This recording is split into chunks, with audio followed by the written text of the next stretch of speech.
And a very good afternoon. Thanks for joining us for the American Legion Department of Minnesota Patriots podcast. With us this afternoon, we have our membership chair for the department, Linda Dvorak, and we wanted to bring her on board because membership is very important. So let's start it this way, Linda. Tell us a little bit about your background, how you got involved in the Legion, what have you done in the Legion to date? Well, I've been a member of the American Legion for 21 years. New Prague Post 45 is my home post, and my husband, Mark Dvorak, is a previous department commander, and he was a district adjutant, which is how I got involved. You know, he couldn't do it by himself, so he needed help. So I helped him be with the adjutant duties, and then he became district commander, asked me to be the adjutant, and I was there for years. Then I became membership director, and then I became district commander while he was department commander. So I was district commander for 2 years. And I am currently the post commander for my post. I'm the district adjutant, and I'm the department membership director. So I'm busy. Busy, for sure. All right, well, that's good to have that background. Now, let's talk about membership. Of course, in any organization, membership is very, very important. What is the potential of membership in the American Legion in the state of Minnesota? Well, according to the VA, there's over 327,000 veterans in the state of Minnesota. Now, they may be eligible, they may not. You know, to be eligible, you have to have 1 day of active duty, and you have to have an honorable discharge. So some of these may not be eligible, but 327,000 members we could have. And in any year, what has been the membership for the state? Well, this year our goal is 61,000. So that's 19% of the eligible that the VA has on record. Of course, that's probably not all of them. But it's dwindling. Every year our goal gets less and less. You know, Linda, I've got to say that knowing that you were going to be on the podcast, I did a little research of my own district, the 1st District, found out that according to the stats, there are 24,000 eligible veterans. And our goal is like 7,200. That's like a third Correct. Of what's out there. So as membership chairperson, how do we get there? You know, that's tough. That's a good question, but it's a tough question. You know, you've got, the way I look at it, we've got 2 different groups of people. We have our older generation, which, you know, they're not doing all this kind of stuff. They're not on the computer. They're not on, you know, doing Zooms or Facebook or any of that stuff. They don't want to have anything to do with a computer. They don't want anything to do with a cell phone. And then you have the younger generation, and that's the only way they communicate. So we have to find a balance between the 2 to get everybody involved. You know, we had the Legion Act, which came on, that allowed us to have membership from December 7th of 1941 through current. Sure. And there was some times in there that people were not eligible, and now they are. So we have to try to capture those people, and they're falling in those 2 different groups. So it's a difficult situation. Right. So as far as membership, is there a specific thing that we can use to entice those that are not members to join the group? Is there something we can say? Well, you know, one thing that I've learned is that, you know, the American Legion came up with the GI Bill. And I don't think a lot of people understand what that GI Bill will do for people, as well as the Veterans Administration. We were instrumental in getting that Veterans Administration going. You know, the Vietnam era veterans, they were not treated very well when they came home. And for them to hear that the American Legion was the largest sponsor of the Vietnam Wall in Washington, D.C., they probably don't know that. We do a very poor job of tooting our own horn and telling about the great things that we do for everybody. Hence, that's where this committee came from, the Media and Communications Correct. Committee, in our efforts to try to inform people and obviously carry the torch of certain veterans issues as much as we can as Media and Communications. So with membership also comes the importance of membership in numbers, correct? Correct. Yep. And that really works on Capitol Hill? It does. It does. Our numbers, they allow us to be a larger voice in Congress and up at Capitol Hill. Not only nationally, which is the whole nation, but even in the state of Minnesota, to go up to the Capitol, which is right behind me, and say, hey, we're the American Legion. We're this many people strong. Listen to us, and numbers speak loud. So. We've had our new legislative chair on our previous podcast, and we talked a little bit about that omnibus bill Yeah. and the importance and the fact that the veterans in the state of Minnesota made thousands of phone calls to representatives, and that made a difference. Yes, and the PACT Act. Right. We just passed that PACT Act, and we, if it wasn't for the veterans calling in to their representatives, that probably couldn't have passed either. Mm-hmm. What is it, as a member of the American Legion, what is it you think is important to really tell our membership and maybe those potential ones? We have such great programs. We have the oratorical program. We support the scouting program, the riders. There's just so many that we have. Baseball, that it's all family orientated. Mm-hmm. Although we do have our meetings that we go to, that we sit in there, and that's not always family orientated, but it's the business. We got to get the business done. Mm-hmm. But we have so many programs that are they're around the family. Sure. That people don't realize that we do that. Mm-hmm. Mm-hmm. We had in my post, it's kind of an example. We sponsor a baseball team, and last year, 2 years ago, the Legion junior team took first place I think it was in the state. We didn't even know we were sponsoring them. I mean, so they said, oh yeah, the American Legion junior team, and I'm at the post going, do we even have a junior team? Well, no, but they've decided that they were going to be the American Legion junior team, so now we support them. But so our name is out there. Yeah. So let's talk about membership in the state of Minnesota. You say it's declining. Yeah. And so part of that, I suppose, is the fact that we're losing some of the older members. Yes. Mm-hmm. Correct. Okay. Correct. Is there a certain area of the state of Minnesota that's stronger than another when it comes to Legion membership?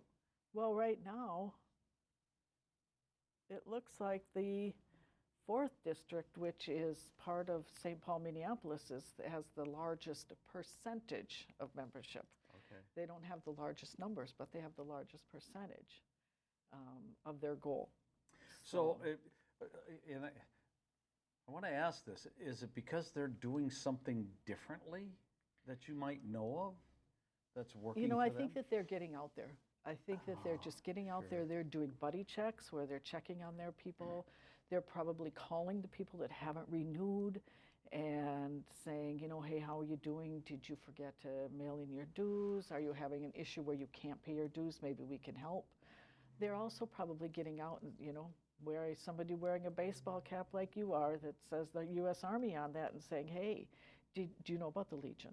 Mm-hmm. And we find that more people aren't joining because they're not being asked. I see. So you just got to ask. I see. So as membership chair, explain your duties. I know we're kind of jumping all over, but your duties as you see it. I feel my duties are to get the districts, the posts, enthused about membership, about getting out there and asking people to join. Just, keeping them on track.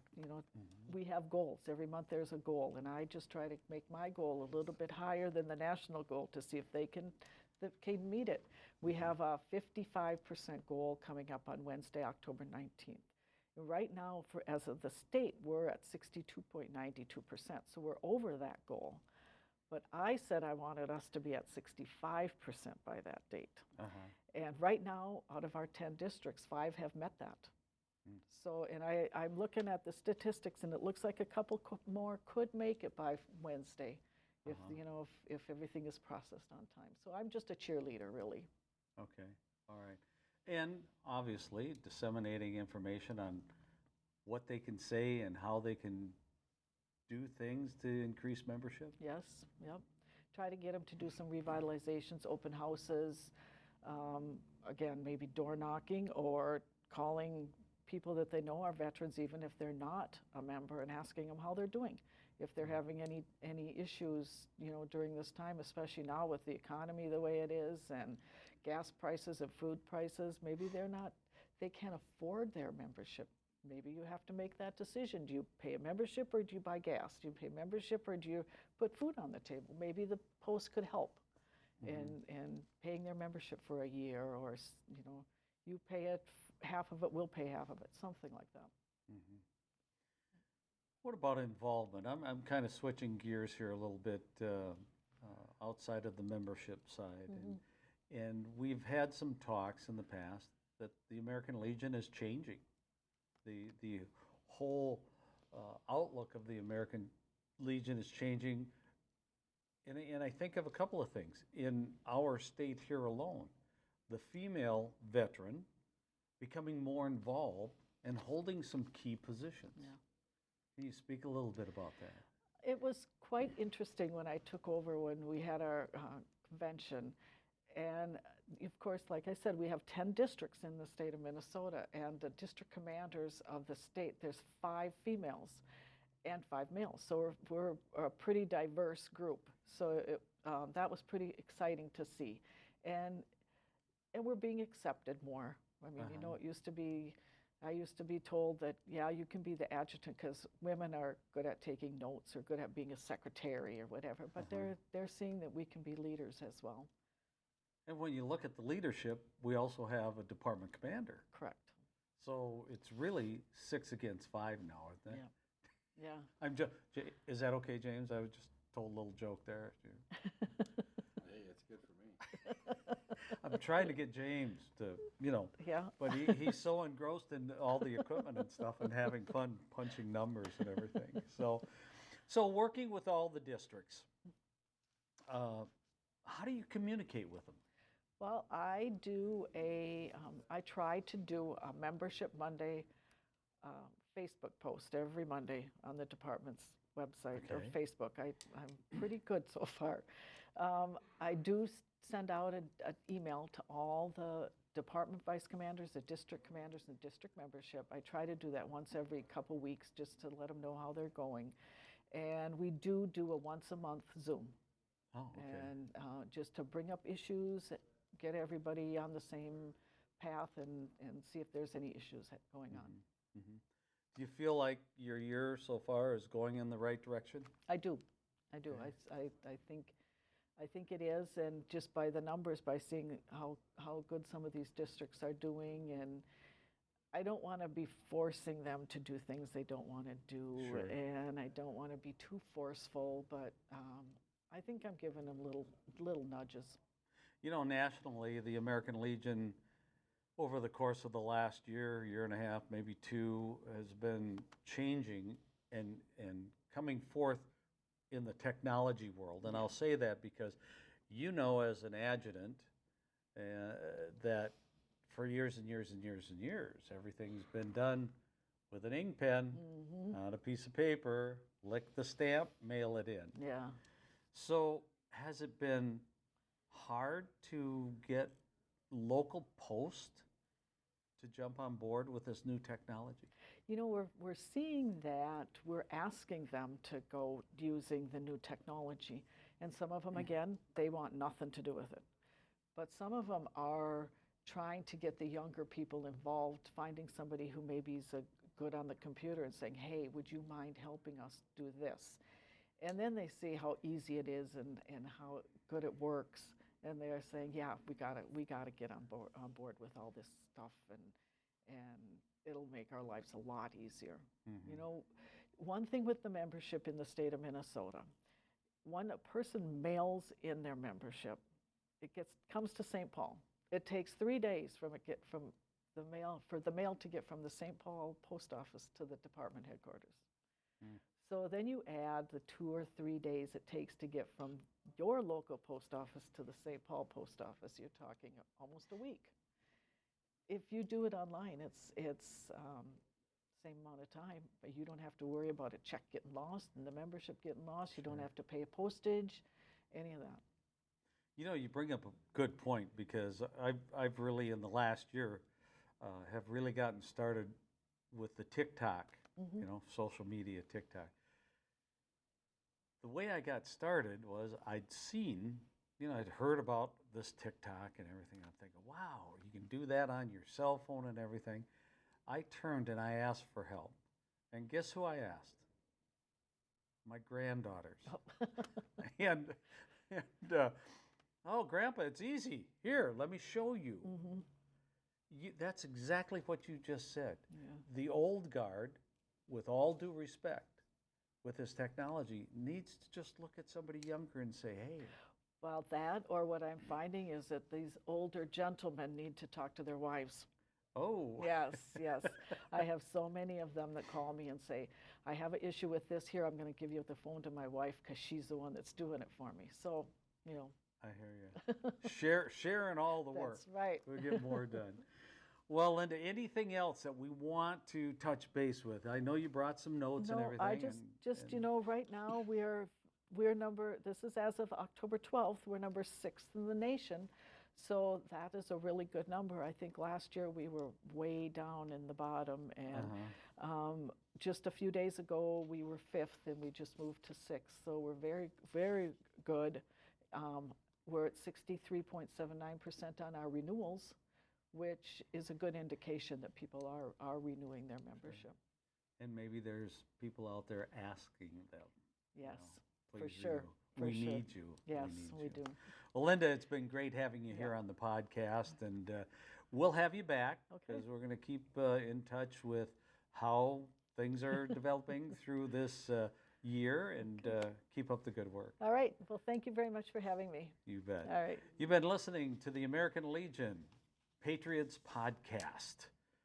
James is here with us. He'll be back next time, right? Next week we'll be back with another podcast. Until then, be the one.